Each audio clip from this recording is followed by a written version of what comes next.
Tu es là, assis ou allongé, et tu te dis « Je n'y arriverai jamais, je suis cassé, c'est fini pour moi ». Tu as cette impression que tout est trop lourd, que la douleur est trop forte, que l'avenir est noir et vide. Chaque matin est une épreuve, chaque nuit est une torture.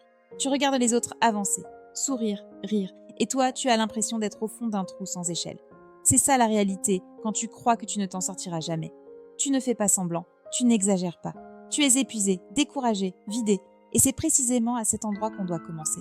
Parce que ce que tu ressens aujourd'hui, cette impression d'impossibilité, ce n'est pas toi, c'est ton état actuel, c'est la voix de ta douleur, pas la voix de la vérité.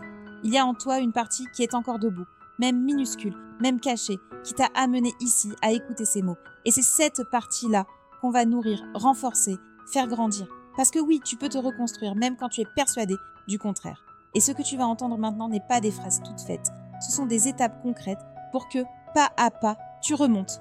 Tu es au plus bas, c'est exactement l'endroit où recommence la montée. Le premier pas pour te reconstruire, c'est de reconnaître où tu en es. Pas là où tu voudrais être, pas l'image que tu veux montrer aux autres.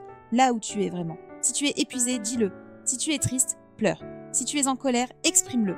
Tant que tu fais semblant d'aller bien, tu gardes un masque qui t'empêche d'avancer. Tu n'as pas besoin d'être fort tout de suite. Tu as besoin d'être vrai. Accepter que tu es à terre, ce n'est pas t'y condamner. C'est juste dire « je suis ici, maintenant ». Parce que c'est seulement à partir d'un point réel que tu peux tracer un nouveau chemin. Si tu refuses de voir ta chute, tu ne peux pas voir les marches pour remonter.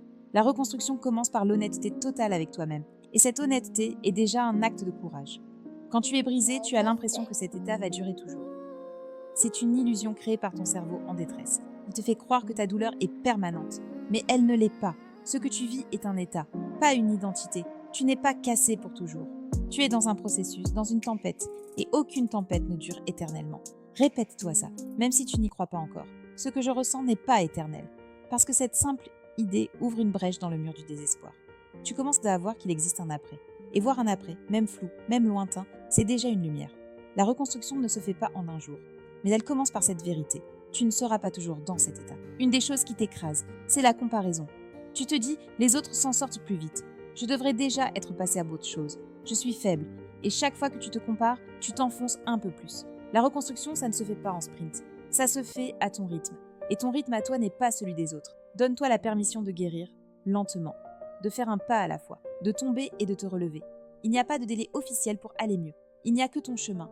Et chaque fois que tu respectes ton rythme au lieu de te juger, tu fais un pas de plus vers la guérison.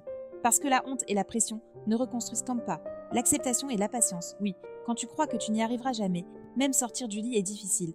Tout te semble énorme, impossible. Alors ne vise pas tout de suite des grands changements. Commence par des micro-actions. Te lever, prendre une douche, sortir marcher 5 minutes, manger un vrai repas, écrire 3 phrases dans un carnet. Ces petits gestes, accumulés, sont des preuves que tu es encore vivant, que tu peux encore agir. Chaque micro-action est une victoire. Elle n'a pas l'air de grand-chose, mais elle envoie un message à ton cerveau. Je suis capable. Et plus tu accumules ces messages, plus ton esprit commence à y croire. La reconstruction se bâtit sur ces petites pierres, parce qu'un jour, elles forment un chemin. Et tu regardes derrière toi et tu vois que tu n'es plus au même point qu'hier. Quand tu es au plus bas, ton environnement est crucial. Si tu restes dans un lieu sombre, encombré, saturé de souvenirs, tu nourris ta douleur. Si tu es entouré de gens négatifs, tu nourris ton désespoir. Pour te reconstruire, tu dois créer un environnement qui t'élève. Nettoie, range, change la disposition de ta chambre, mets de la lumière, mets des musiques qui t'apaisent, pas celles qui t'écrasent, et choisis avec soin les gens autour de toi, même si c'est juste une personne bienveillante. Même si c'est un groupe en ligne qui partage ton parcours. Chaque énergie positive est un soutien. Elle ne te sauvera pas, mais elle te rappellera que la vie peut être différente. Et cette différence est le carburant de ta reconstruction. Quand tu es en détresse, ta respiration devient courte, coupée. Ton corps vit comme si tu étais en danger permanent. Et ça amplifie ton angoisse. Un des gestes les plus simples pour commencer à te reconstruire, c'est de respirer. Pas juste automatiquement, respirer consciemment. Inspirer profondément, bloquer, expirer lentement, faire ça plusieurs fois par jour. Ça paraît trop simple pour être vrai, mais c'est réel. La respiration calme ton système nerveux. Elle envoie à ton cerveau un signal de sécurité. Et plus ton corps se calme, plus ton esprit trouve de l'espace.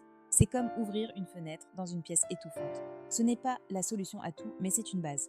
Et sur cette base, tu peux reconstruire. La plupart des gens veulent te guérir sans douleur. Ils veulent avancer sans traverser l'inconfort. Mais se reconstruire, c'est comme rééduquer un muscle après une blessure. Ça fait mal, tu ne peux pas guérir sans douleur. Parce que la douleur, c'est ton corps et ton cœur qui se réorganisent. C'est normal d'avoir mal. Ce n'est pas un signe d'échec, c'est un signe que tu travailles à l'intérieur. Arrête de croire que souffrir signifie reculer. Parfois, souffrir, c'est progresser, parce que tu sens enfin ce que tu avais enfoui. Tu l'affrontes, tu le laisses sortir. Et ce passage-là, aussi inconfortable soit-il, est nécessaire. Le plus important, c'est de ne pas t'arrêter là. La douleur ne vient pas pour t'écraser, elle vient pour te nettoyer. Et une fois qu'elle a fini son travail, elle s'en va. À une seule condition, que tu la laisses passer au lieu de la fuir. Quand tu es brisé, tout perd son sens. Tu te demandes à quoi bon.